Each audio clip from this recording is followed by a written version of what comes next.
Hello, Pisces. Welcome to December. This is Gwendolyn of Readings by Gwendolyn. Welcome back to the channel, or if it's your first time here, welcome to the channel. I'm doing a Tarotscope here for Pisces for December 2015. So I'm going to shuffle the cards here a little bit, and then we'll get right into the December Tarotscope. So the first thing that is opening in December is Three of Wands in reverse, which Three of Wands is the visionary card. So in the reverse position, it tells me that you may be lacking a little bit of vision or imagination towards what it is that you want. So I'm going to say at the beginning of December, see if you can clarify what's your dream, what's your vision, how you would like to envision things happening, because you're having a little bit of a block in that area.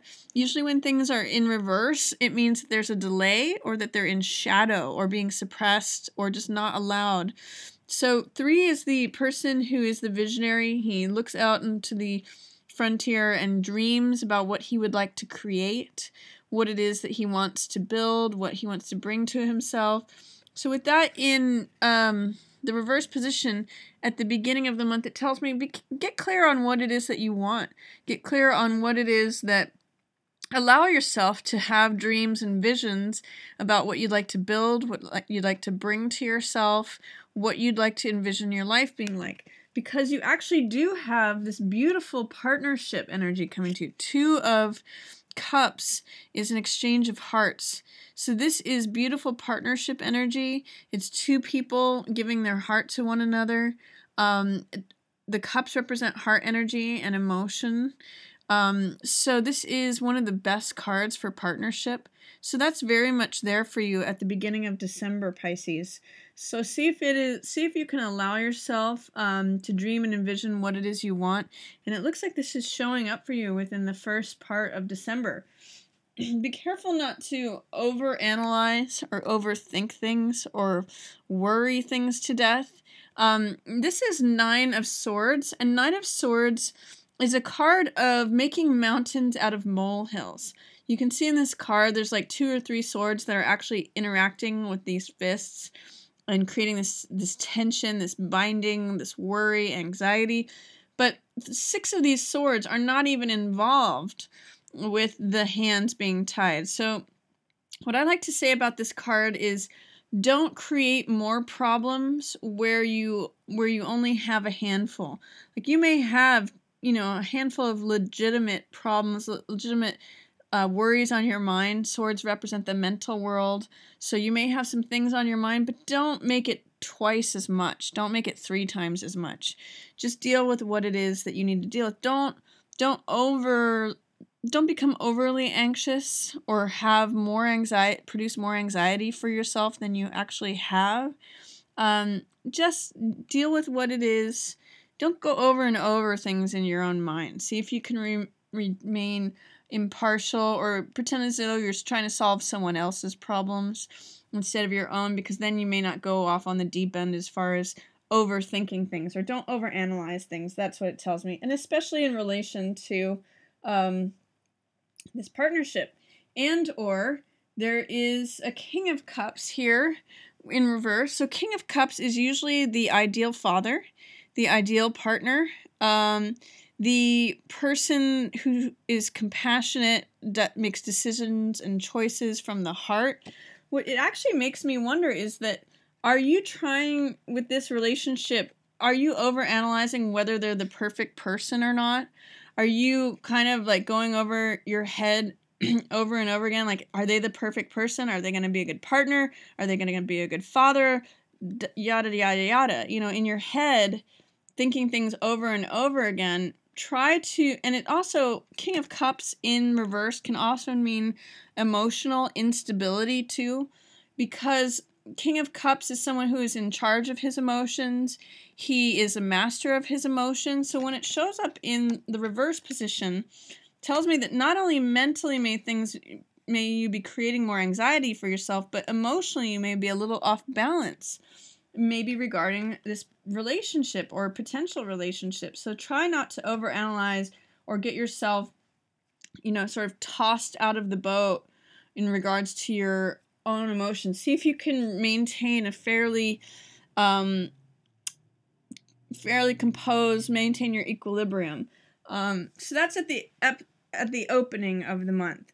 Or it could be in relation, one other thing is that Pisces, since you're a water sign, King of Cups is also a water sign, so this could be in relation to another Pisces, a Cancer, or a Scorpio.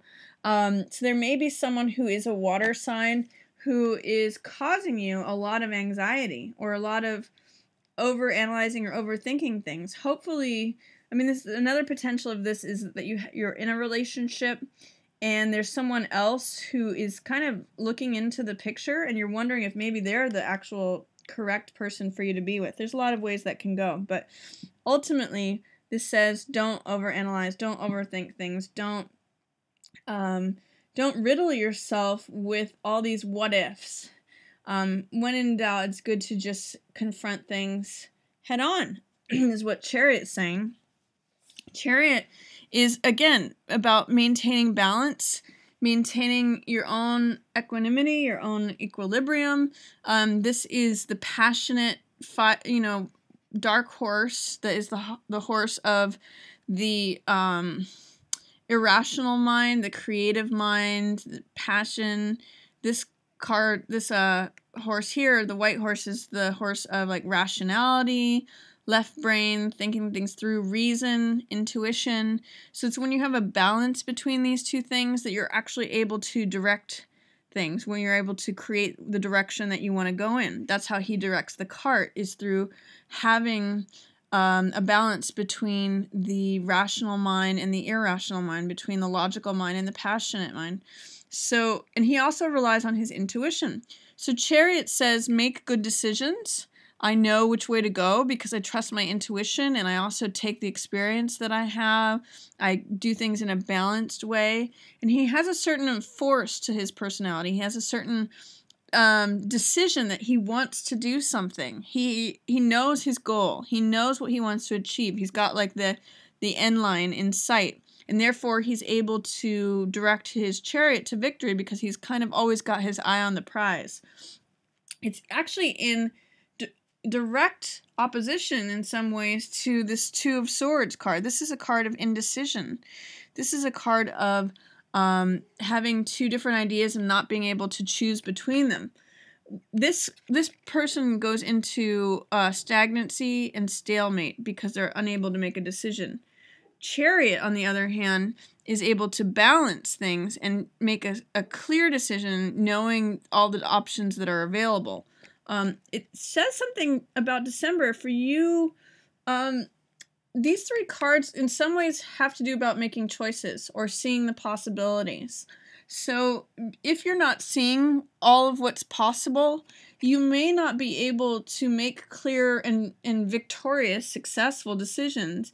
You may, just end up at a stalemate or stagnant because you're not able to choose between decisions. So this card here, Chariot, says you will be able to go forward. You will be able to achieve your goal if you can see what the options are that are in front of you. So in that way, all of those cards are related. In the middle of the month, there may be some way that you feel like you're lonely and you're just struggling, or that you're like the lone survivor. This Hermit in the reverse position represents the low side of Hermit, which is isolation and loneliness. So if you're experiencing that in the middle of December, Pisces, hang in there. There is also a card of struggle here, which is standing your ground, but success despite adversity. So it may feel like in the middle of the month that you're all by yourself fighting a battle. And you may feel lonely and isolated. This card, Nine of Wands, tells me that too. This is the survivor. He's a guy who keeps fighting, keeps getting knocked down and getting back up. So he's got like lone survivor energy, and he keeps fighting off all these people, but he keeps getting knocked down and keeps getting back up. I call it my Cool Hand Luke card because he keeps getting knocked down and getting back up. So this card always reminds me of a Buddhist quote which says, fall down 7 times, stand up 8. Even though maybe every time, you're wounded soldier in battle, and it can make you a little paranoid or a little defensive or wary. Just hang in there. You know, you will survive through this. And what I see here is that this is you at the end of all of this. This is the survivor card. And so even though despite this struggle and this loneliness and this feeling of isolation in the middle of the month, you're going to come out of it, you know, maybe a little battle worn, but you're going to come out of it nonetheless. And so this card just says keep fighting, keep going for it, keep trying. This card is about taking action and making a decision. As you can see with the prior cards, it's about knowing which options are available to you.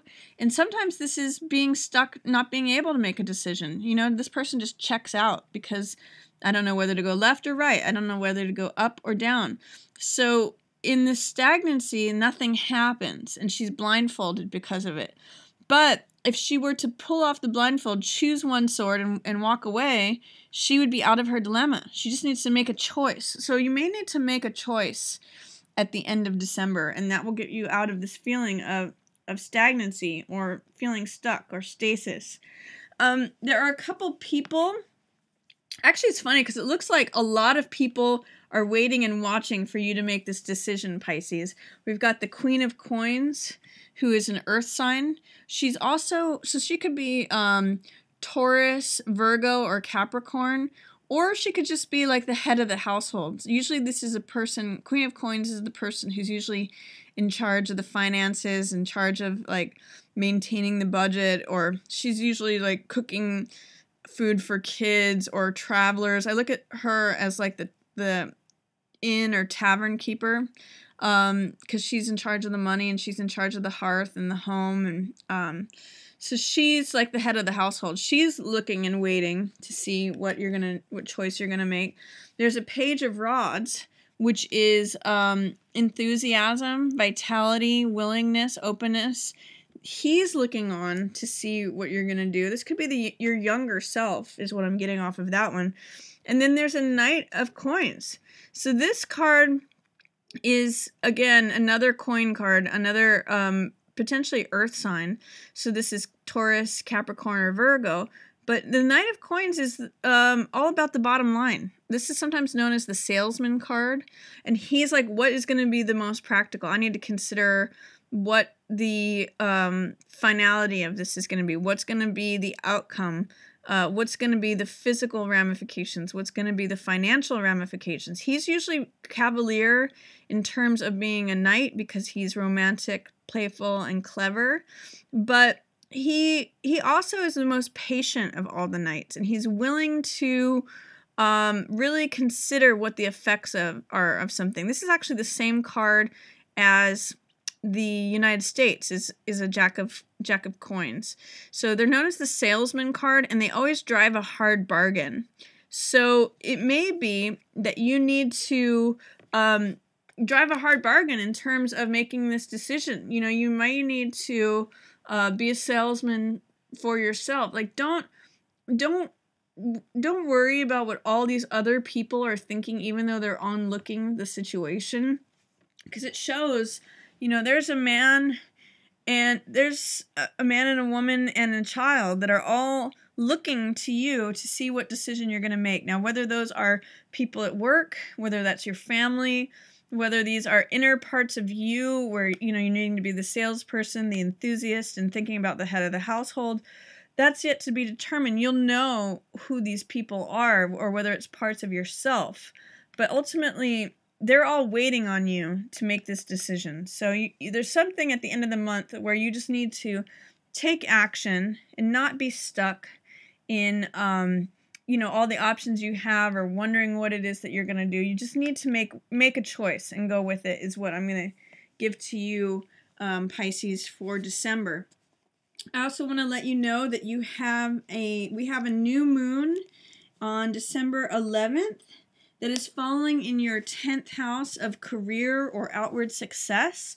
So new moons represent new beginnings. So there may be something that you begin in December, that beginning December 11th, where you plant seeds for a new career, or some outward outward means of success or recognition. So there may be a course that you take that is going to end you up with a diploma that you can hang on your wall, or there's something. Usually 10th house represents status, outward expression of things, outward accolades, recognition, career, anything that has to do with outward things in the world, or our status or elevation of our position. So you may begin something in December that helps you elevate your position or outward status and recognition over the next 6 months.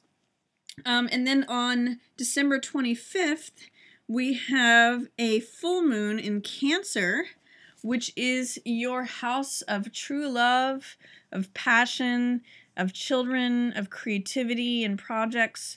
So full moons usually mean a culmination, an arrival of things, perhaps that were started 6 months ago. It means a graduation of sorts. It means things that are finally coming to culmination or climax or completion. So if some of you, because the 5th house represents romance, it could be a true love connection that you're getting in December, also with this 2 of Cups energy, or this 2 of Cups showing up, you know, full moon in your 5th house of true love and romance could be a really great sign for you, Pisces. It can also mean, for those of you who have been trying to have kids, full moon can be the final arrival of having kids, because 5th house represents children. Or it could be the completion of a project that you've been working on. It's the house, the natural house of Leo. So Leo is self-expression and artistry, and it could be completion of a creative project. So all of those things, true love, passion, creativity, children, all of those are highlighted for you December 25th this month, Pisces. So be on the lookout for that. That is my reading for you for December. Thank you, Pisces, for tuning in. I really appreciate all of my viewers, and I just want to thank everyone for viewing, and I really appreciate all your comments. So feel free to comment or ask any questions in the comments below. Also, feel free to share this video if you liked it on any platform. And you're always welcome to like or subscribe. So again, thanks for watching. Yours in the stars. If you enjoyed the reading, feel free to check out my readings for the other signs. And also feel free to share on any platform, like, and subscribe. Thank you so much for watching. Yours in the stars.